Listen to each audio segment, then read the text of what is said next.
you're watching back on the replay, say hi. If you're tuning in live, say hi as well. I'm just trying to make sure that I can see everybody in on the group. So when you first come in, say hello, introduce yourself, let us know where you're watching in the world.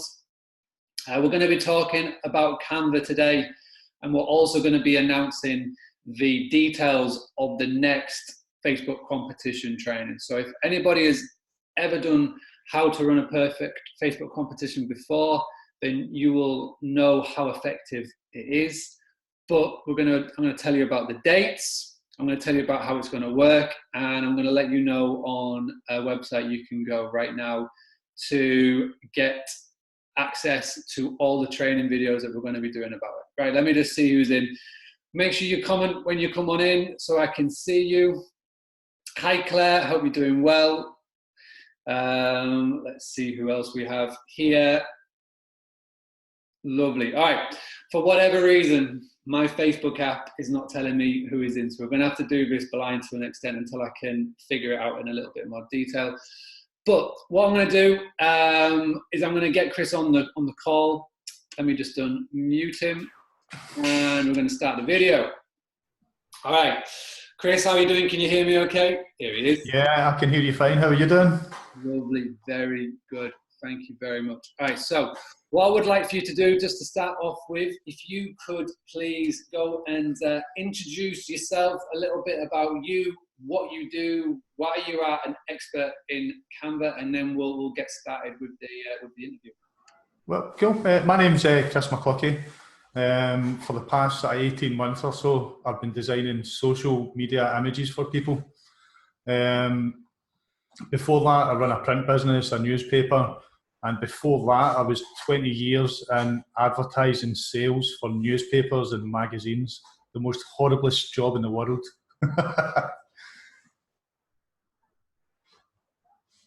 And what made you go in to do this, what you're doing now? What made you start up a business helping business owners with digital and online images?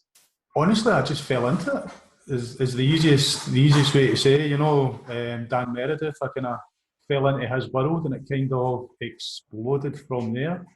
Yeah. But it gave me a good idea of there's so many people marketing themselves, all in social media. So your social media feed is awash with people selling this, that, and the other thing. And 4 or 5 years ago, it was fairly easy to stand out when you were doing that, but it's a lot harder now. The market's become more sophisticated, and there's so many more people doing it because it's easy to do. Yeah, definitely. So we've got Sarah in here. Hi, Sarah. We've got Haley, Nikki, Isabel, Claire, and Valerie. We've got people tuning in, which is amazing. I know that there was a lot of interest in this, just simply because it's something that we've spoken about in a lot of detail over the course of the year. And the reason why I wanted to get Chris in here is because he is one of the best people I know when it comes to Canva and images and how to get people to look at your business posts, which is one of the main things that, especially with a competition that we're going to talk about later on, is why it's so key. So, all right. So, in the most simplistic terms, could Chris explain to me and explain to everybody watching what Canva is and why it's one of the most simplest and best platforms to use? Well, the easiest thing about Canva is it's drag and drop. You don't need any design skills, you don't need any programming skills, you don't need apps or special knowledge, as it were. You can just go and drag and drop, and you can make images really, really easy. You can export them from Canva really easy, and you can upload them onto your social media. You should be able to do a decent image in 5 or 10 minutes, whereas before that it was Photoshop or a whole host of more complicated design programs. So Canva really came out of nowhere, and it has just sort of taken over that level of the market. It's just so easy to use. You can use it on your phone, although it's a lot clunkier on the phone, or you can use it on your desktop or your iPad, and you can create designs wherever you are. Nice. And obviously there's so many other platforms you can use. Photoshop, which is obviously what you're accustomed to. There's plenty of others, but the reason why I encourage Canva, and we've spoken about it so many times in the past in this group, is because you can access it. It's drag and drop, and within minutes you can have a design done. All right, Ray, Julie, Stuart, Gloria, how are we doing? Jerry, Brenda, Steve, all right, we've got plenty in here. All right, so what we wanted to do today, and we're going to spend about 10 minutes, 15 minutes on this, Max, is we want you to ask questions where you struggle with Canva. Chris is going to attempt to share his screen, and he's going to open up Canva, and if there's anything that you would like us to focus on, then let us know. But Chris, what I'd love for you to do is if you could just open up your Canva and just show us one of the simplest ways of creating an image for a Facebook post that is going to attract attention. So if you can go into the right template to use and just focus on any of that, share your screen, the floor is yours. Before we do that, it's more about thinking about what you're doing and how you're going to be doing it before you sit down and use Canva. Because there are so many people using social media to market themselves, it's really hard to stand out. And the way that we use social media as a population has changed. We're now going on social media when we're bored, when we're waiting on a bus, we're waiting on a coffee, we're waiting on our friends, and we're doing it to pass time. And because we're doing it to pass time, when we're on Facebook, we're zoning out, we turn into zombies, if you like. And it's catching people in that zombie state that we're trying to do. And I've coined a phrase of thumb stopper. And what you're trying to do is produce an image that is different from the rest and stands out. And if you do that, it takes about half a second for somebody to flip past a post on social media. So you don't have a lot of time at all.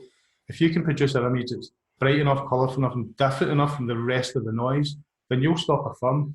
Once you've got the thumb stopped, then you can market, sell, etc., educate on your post. It's more thinking about that as opposed to thinking, right, let's get an image up.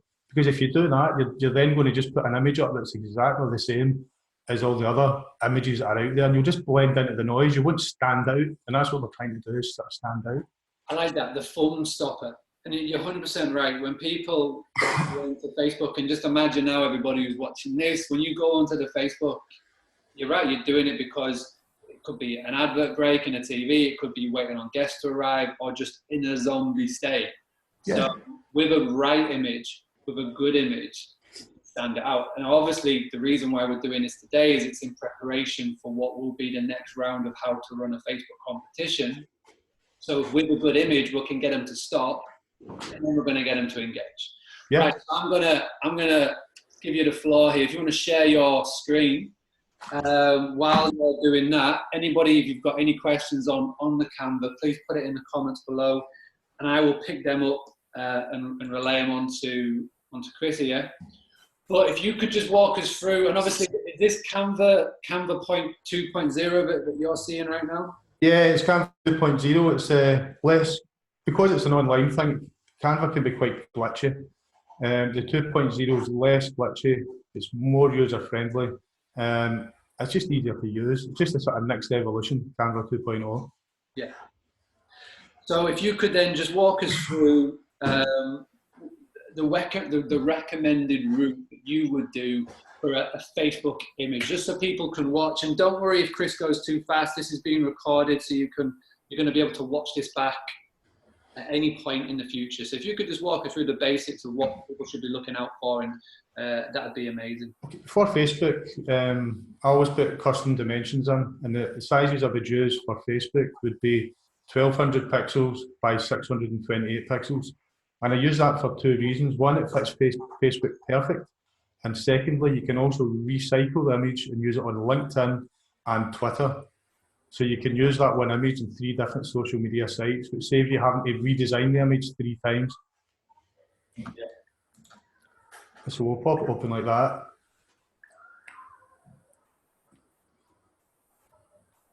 And it really, for a social media image, I like to look at this at a headline. So if you've got a post you're trying to promote, a push, or a message you're trying to push, get a nice punchy headline, and then start with the headline, and then work backwards through that. Yeah. So what would be a sort of common post for you guys? What let's take a suggestion from the group. A common. Well, let's judge it on the fact that it's going to be a competition post that is coming up. Because that's what this is all about. So if you could base it on that, you want to get somebody's attention from for potentially a competition that's going to be coming up. What would the competition be for? Let's just say if it's the one that I'm thinking of doing for me, it would be win a 3-night stay in a bed and breakfast. Cool. So if somebody's looking to win a 3-night stay, you could do what everybody else does, and you can stick up a picture of your hotel room, and that's just going to blend in with all the other hospitality owners, bed and breakfast, etc. hotels that are pushing a similar sort of thing. Now, for something like this, using an emotion is really, really good. So if you can get an image that has an emotion that you would want people to have when they win the free room, but a joyful, happy, then we can use that as opposed to going down the sort of standard route of a picture of a hotel room. Now, online there are a good number of stock websites that are free. One I really like to use is Pexels. So it's pexels.com. I use this site because the images on it are free to use in social media. You're not going to shoot yourself in the foot by using somebody else's image and getting hit with a copyright. So what we'll do is we'll look at happy people. And there's a ton of really useful images. When you're looking at stuff like this, what I suggest to do is look for images that have enough space round about them for your text. So an image like this would be hard to put text in because there's not really a lot of space round about it. An image like this here is perfect because there's tons of space round about it. And when you're flicking through sites like this, look at an image that stands out to you and amongst all the images. But if you see an image that stands out and amongst images, you can guarantee it's going to stand out on social media as well. I quite like the first one that appeared here.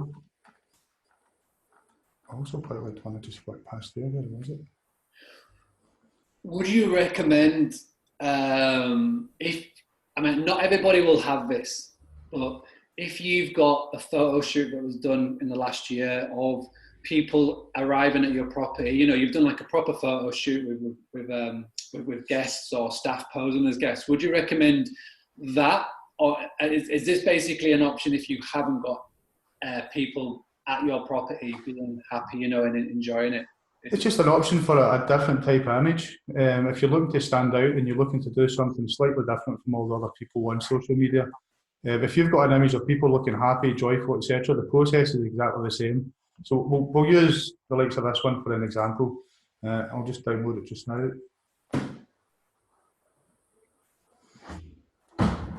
I like the title, Beard. I know, I just saw that. It's kind of, I'm not going to say what it is. So the process is exactly the same. So just drag it onto the image and you'll see that it's there.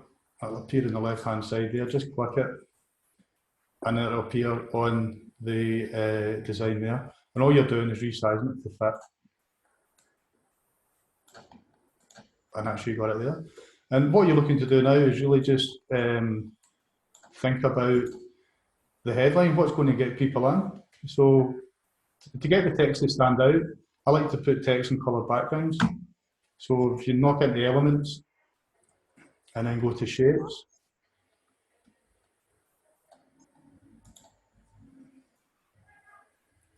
you've got all the different types of shapes there you need. Click the square and you'll just make it the size and shape that you want. Put it up top there and make it a nice bright colour.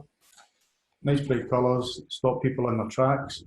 And then it's just whatever text you're looking to put on it. So just add a text box. Move the text up there.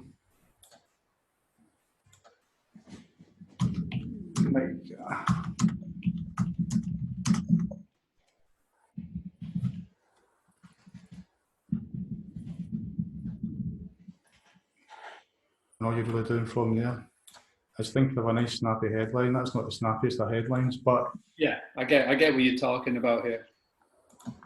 with your text on all your social media stuff, if you look at somebody who's got half a second, when they flick past it, if they see a text that's hard to read, as in handwriting, they'll flick past it because the brain's unconscious. They're going to say, that's going to take too much effort to do.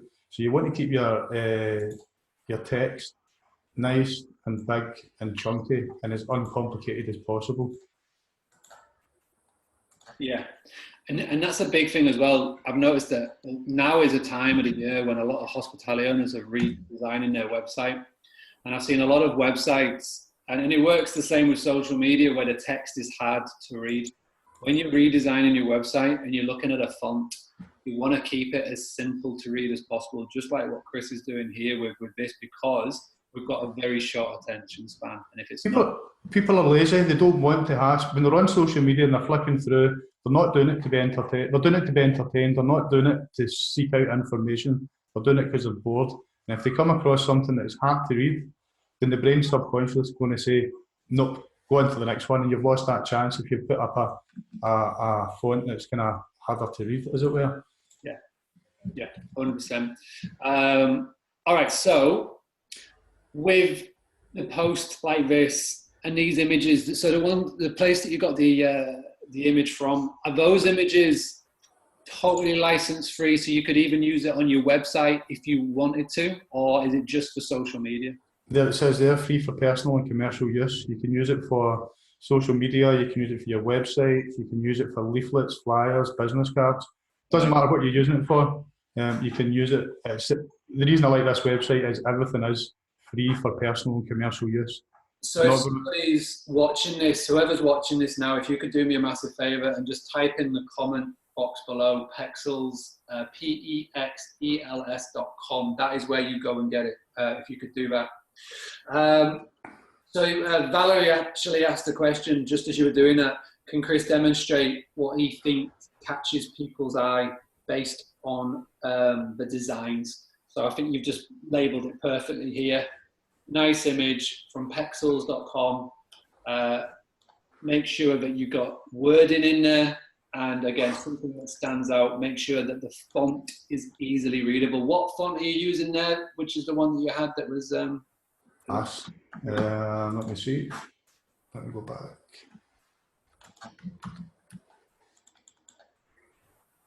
Can't even pronounce that, but yeah.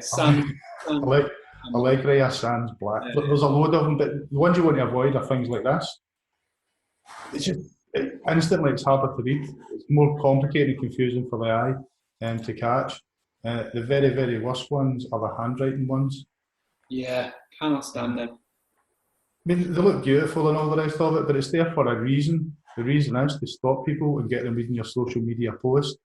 All the images there for is to stop someone and have them read your post. We don't use images to sell. We don't use images to really tell a massive story.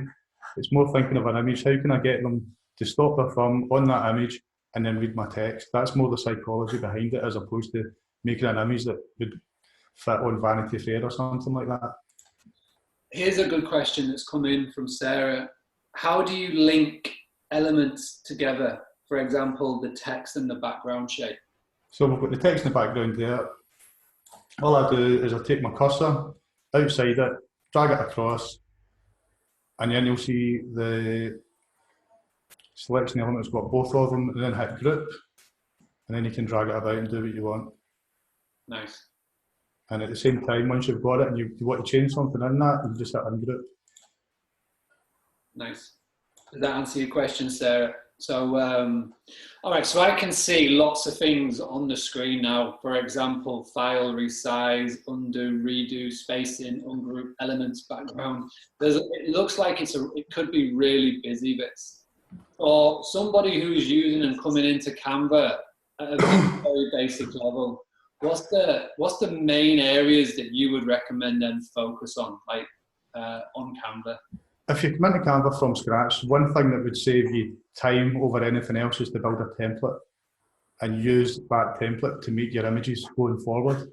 Now, a template can be as simple as a box at the bottom that has your web address and your contact details on it and a logo on the top right. So all you're having to do then is drop in your picture and drop in some text it will save you time, and it sort of gets you further forward in the sort of design process, as it were.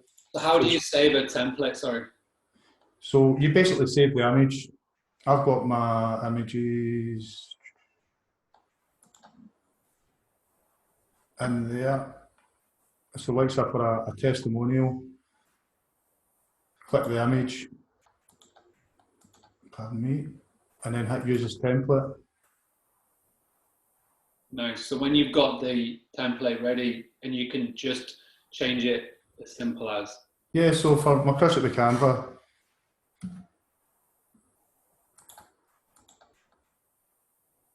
here we go, it's going all glitchy. That's all right. So we can drop that right out, and that's a basic template there. So it's got an image already there, it's got who I am, and more importantly on the bottom here, it's got where to find me. Yeah. And I'll always put a web address on every image I do. I do that for two reasons. One, if somebody steals your image, which is likely to happen, then at least you get some kickback from it further down the line. Yeah. And number two, my website traffic went up noticeably by putting web addresses on the images. I can see that. It was strange. I always put Facebook tags on images, and I changed the web addresses just because I thought it looked cleaner. And I got a fairly big kickback on my. It wasn't life changing or anything, but it was noticeable. All right, that's awesome. There's loads of takeaways that I'm getting from this, and I know that everybody that is watching will get takeaways from this. But one thing that I'm instantly linking it back to last month in the Boostly Academy, which is obviously the paid training that I do, we've been talking about branding. And think about the posts and the images that you're using every single time on Facebook. Like Chris says, it's ones that you could easily scroll by. But if you took the time once to come in to Canva, create a template, even if it is just a case of getting your colors in, whatever your colors may be, and anybody who's part of the Boostly Academy will instantly know what that means, then you could just reuse that template. Whatever image or topic you're going to be discussing, you come in and quickly add it to Canva, save it and use it.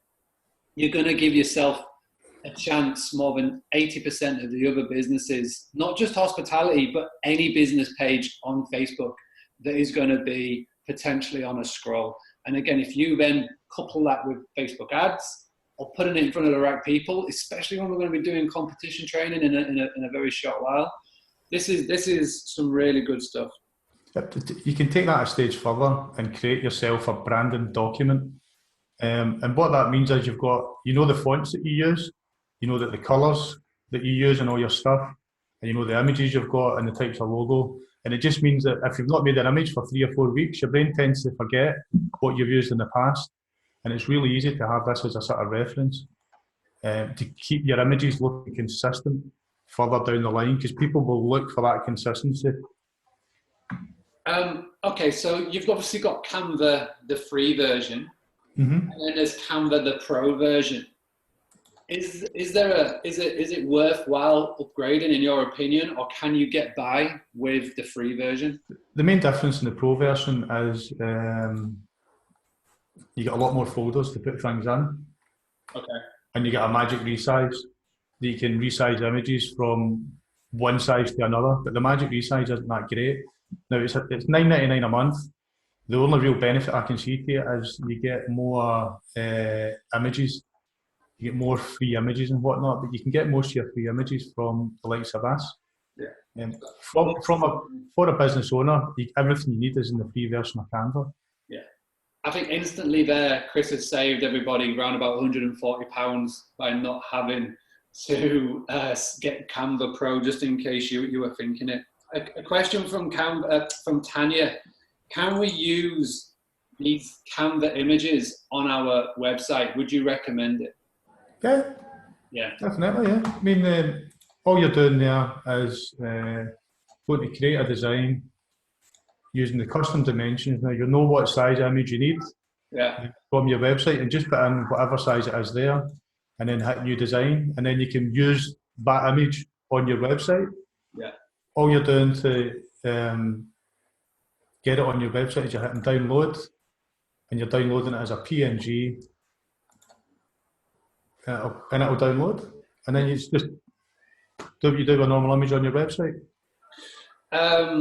Another question has come in, and it's about colours. Nikki has said that she notices that you use red, and she was told that red is one of the most attractive background colours when scrolling on Facebook.